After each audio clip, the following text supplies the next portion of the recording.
Well, hey there, a happy day 1024 of What You Up To Now. Sharon Horne-Ellstrom here at your service, documenting the journey as I transition from the brick and mortar corporate world of business to the online world of business. Spent over a quarter century in corporate America working for some of the most fantastic companies in the world, and even at fantastic companies in the world, you can learn a whole lot of lessons. And since I was 13, I've been running different businesses, been involved in different businesses, different industries, at least 27 different industries. I haven't counted and I haven't separated since I've gone online, because to me it's just all one big online experiment, more of an experiment than an experience. But I use this particular segment to share the lessons that I've learned, what I'm working on, what's working, what's not, mistakes I've made, because I sure want people to not make the same mistakes I've made. I should do a 10 biggest lessons learned over the past, 3 years in online business. That would be a good one. That would be a good one, because guess what?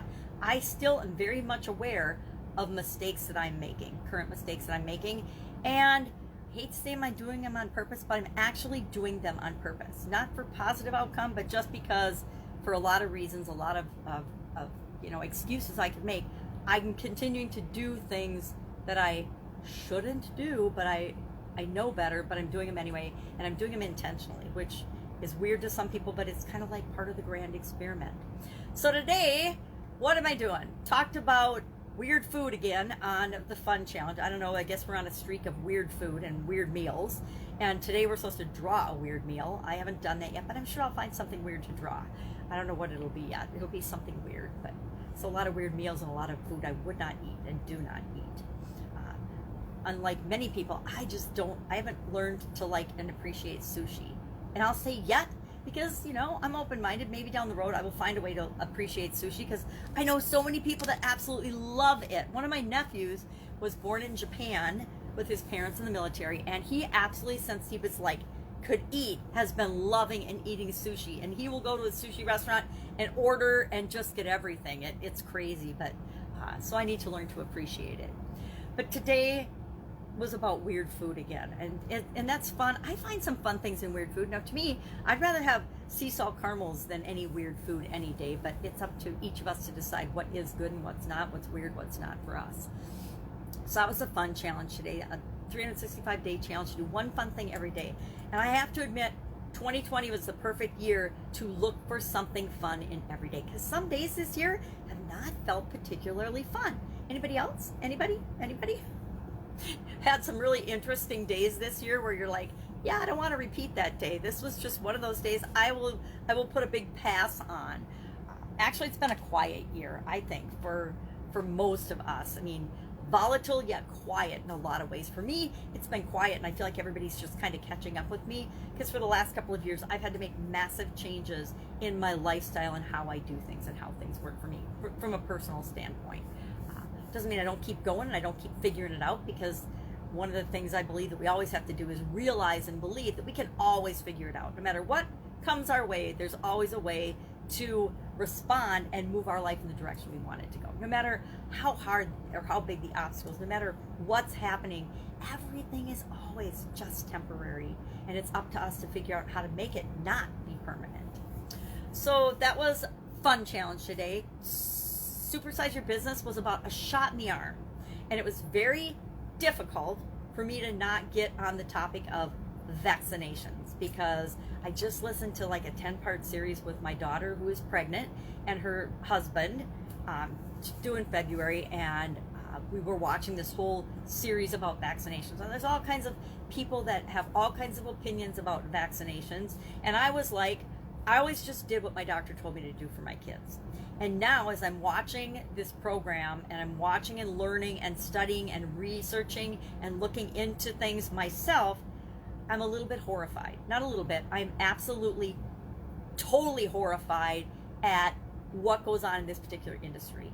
But guess what? It's just a smaller portion of what is going on in our world and in our, look at our politics right now. Look at our media right now. It's ridiculous what we've allowed to happen to us as Americans, and it's time to put a stop to it. It's time to get rid of it's not systemic racism, it's systemic fraud, systemic corruption, systemic lying, systemic misbehavior. It's actually systemic evil in many situations, and it's evil in the form of greed and money and all kinds of crap that we just don't need to tolerate. The corruption, the systemic corruption needs to end. The systemic game playing and manipulation and lying and cheating needs to end. We're so much better than that as human beings. It just has to end. And each and every one of us needs to stand up and say, yeah, this isn't okay. I would not behave this way. I would not be able to get away with ever behaving this way. Number one, I wouldn't think about ever behaving this way. Number two, I would never get away with it. So that helps to stop me from behaving this way. Not only is it morally wrong and corrupt and just ridiculous and evil, but I know I wouldn't get away with it, and I would expect to be punished for it.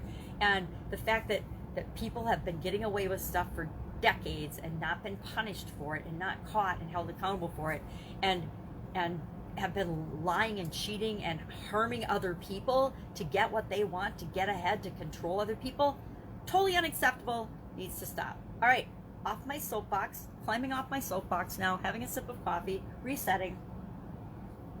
Obviously, we were talking about in No Nonsense November today, cues, triggers, prompts, and reminders. And I need to remind myself and have a cue and a trigger and a prompt sometimes when I get off topic. There should be like a little zapper that zaps me and puts me back on topic. That'd be awesome. I might invent something like that. Hey, you're off topic. Like the shock collar for the dogs when they don't listen? No, don't worry. We're not hurting the dogs. We don't have mean shock collars, but it's a great training tool. I think I need one of those for myself to train myself to stay on topic. So today was all about cues, triggers, prompts, and reminders. And obviously, the media triggers me.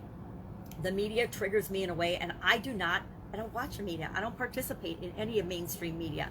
I couldn't tell you the last time I had a television on to mainstream media. I watched the presidential debates and the vice president debates on YouTube with no narrating, no nonsense, no crap, no moderating crap from other people and opinions. And it's not news, it's people's opinions. Obviously triggered again. Snap. I need my rubber bands back to snap my wrist. So talking about in No Nonsense November, things that cause us to behave or respond in an automatic way, part of the habit cycle, cues, routine, reward, cues, routine, reward. And they can be both positive and negative, right? Rewards can feel positive to us, but it might be a negative routine that we're running. We might harass other people online and feel like we're important and big and get a little boost of self-ego building because we're an ass on social media.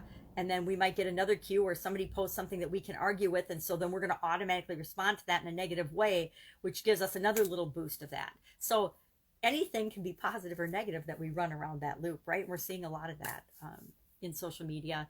And, the censorship, all the crap that's going on just triggers me. And so my response is choosing not to participate, staying out of it and looking at it and studying it from a bigger, broader perspective instead of getting sucked into the little games that are being played. Do I get sucked in sometimes? Yes, I hate to admit it, but I absolutely do.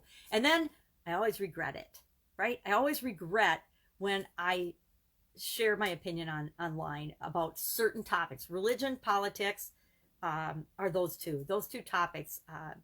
I personally have spent my life staying out of it. Number one, because it's none of my business. What anybody else thinks, as long as it isn't hurting me or those I love and care about, I don't care. It's none of my business. It's the same way I feel about people of different sexual orientations, races, upbringings, whatever.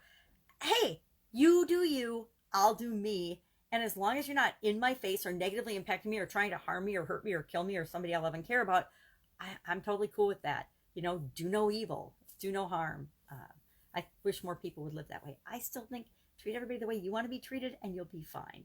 I got to believe that if you're out rioting and looting and hurting other people and burning things down, you certainly wouldn't want people coming to your house and burning your house down or stealing your stuff. So that is a prime example of not treating other people the way you want to be treated, right? I think we see a whole lot of that going on in politics right now. People making laws and rules for the masses that they don't follow. That's got to stop too. That's not okay. Again, the expectations need to be held, in not expectations, but we need to all be held accountable for our choices, our actions, our sayings. What we say and do matters all the time. And sometimes we forget, me included. Sometimes I forget, and then I think, oh, dang it, I wish I wouldn't have said that. I wish I wouldn't have done that. Less and less often as I get older, but still happens. We're human. So cues, triggers, reminders, and prompts. I think that was a good one today. Went a couple minutes over, but there's so many things like that in our life that we need to not let control us and take control of. And it's hard, especially in highly charged emotional times, to step back and say, whoa, I'm off. I've totally been triggered. I am off the reservation. I need to come back and get my emotions and my behavior in check. We need to all be able to do that. It's called emotional intelligence. That's one of the terms that has come up recently that I actually think is a good descriptor of how we want to believe it and how we want to behave. Shot in the arm was the supersize your business idiom today. And I got to tell you, I don't have a whole lot of positive associations with shots. I remember in grade school being terrified as we all stood in line shivering, waiting to get our inoculations or shots back then. We used to get them at school. We got them in school. I remember grade school getting them. And I think even in junior high and high school, we got shots. We only had like 7 in our whole life. So they made a big impression. I think we've all got that left arm. I think, is it tetanus? Was it deep? I don't remember what it was, but it was a couple things. Maybe polio and tetanus scar on our arms from that shot, which is really interesting that you get a scar from something like that.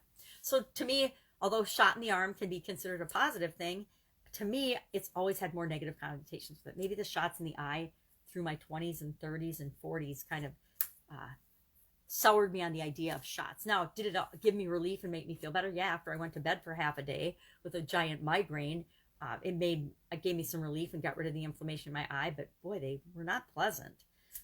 Not a fun thing to have happen. So shot in the arm today was our idiom. I was thinking about my book this morning as part of my morning routine and thinking, what are some quick and easy ways I can get help with editing that and cleaning it up. So I will be looking for some resources to help me do that. Probably today and tomorrow. I'll look for resources for that. Hopefully granddaughter tomorrow. So I'm excited about that. And yeah, that's it. That's all I've got today. I've got a gazillion things to do and I want to get on them. I wish you a happy and amazing day. If I can help you in any way, if you got a question or a problem or a concern or a thought that you're struggling with and you don't have anyone to turn to, please just ask. I might not know the answer, but I will be able to at least help you get to the next step, help you to find somebody that is perfect to help you get to wherever it is that you want to go. Have a great day, and I'll of course be with you tomorrow.